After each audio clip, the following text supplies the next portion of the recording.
वचन, ये वचन प्यारा वचन, ईशु मसीह का प्यारा वचन, पाव को दीप को राह को रोशन, ये है मसीह का प्यारा वचन, ये है वचन।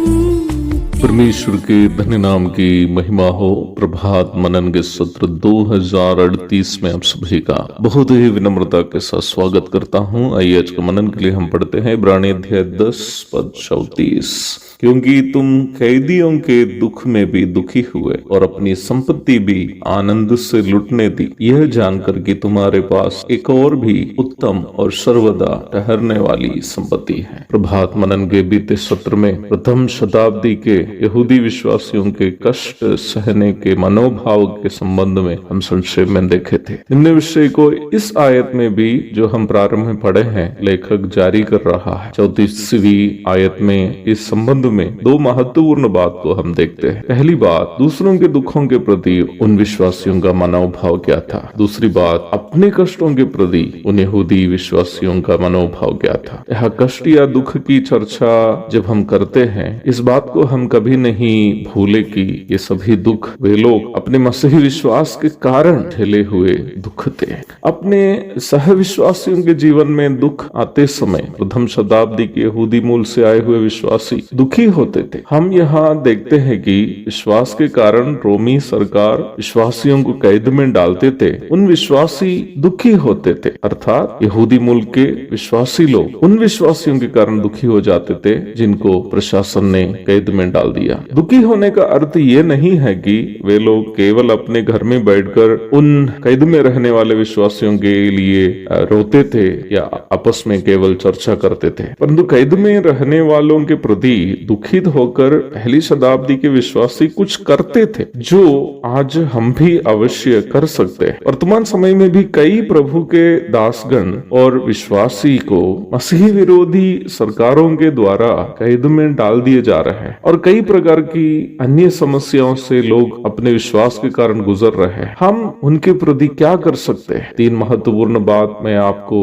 वचन से दिखाना चाहता हूँ। प्रेरितों के काम 12वां अध्याय में हम देखते हैं कि जब प्रेरित पतरस कैद में था और उसकी माँ मरियम के घर में कई विश्वासी इकट्ठे होकर प्रार्थना करते थे। परिणाम क्या हुआ? मानुषिक परिप्रेक्ष्य में जिस पतरस को बाहर आना असंभव की बात, वो अद्भुत रूप में बाहर निकला। आज भी प्रियो, दुख और क्लेश में रहने वालों के लिए यदि हम प्रार्थना करेंगे तो प्रभु उनके जीवन में अद्भुत कार्य अवश्य कर सकता है। वचन कहता है धर्मी जन की प्रार्थना के प्रभाव से बहुत कुछ हो सकता है। याकूब 5:16। फिलिपियों की पत्री की भूमिका आप शायद जानते होंगे। प्रेरित पौलुस सुसमाचार प्रचार के कारण रोमी जेल में कैद थे। फिलिपी की कलीसिया जो प्रेरित पौलुस के द्वारा स्थापित की गई थी, पौलुस के कैद होने से उदास होकर उनकी मदद के लिए इपफ्रोदितुस नामक एक नौजवान भाई को पौलुस के पास कुछ आर्थिक सहायता देकर भेजती है। निम्न सहायता के लिए धन्यवाद कहते हुए संत पौलुस कलीसिया को भेजी गई चिट्ठी है फिलिपियों की पत्री। दो बातें दुख में या कैद में रहने वाले विश्वासियों की मदद के संबंध में फिलिपियों की पत्री से हम देखते हैं। पहली बात, दुख में रहने वालों की मदद के लिए उनकी मदद करने लायक लोगों को भेज सकते हैं या यदि संभव है तो हम स्वयं भी जा सकते हैं। परसिक्यूशन रिलीफ आदि कुछ ऐसी मसीही सेवाएं हैं जो दुख में या कैद में रहने वाले विश्वासियों की मदद करती है। हम ऐसे लोगों के या उस प्रकार की सेवा करने वालों के साथ दे सकते हैं। दूसरी बात, जैसे फिलिपी कलीसिया की है, कष्ट में रहने वालों की आवश्यकता समझकर आर्थिक सहायता कर सकते हैं। तीन बातें अवश्य याद रखिएगा।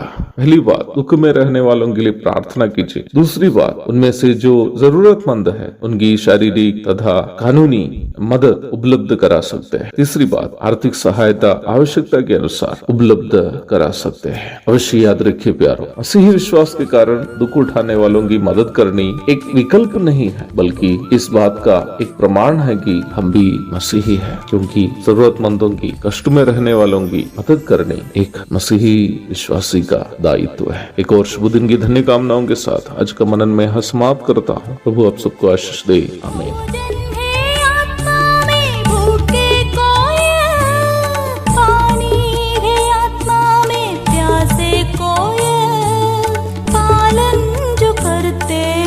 उसके लिए बख्शिश पाने का साधन है यह।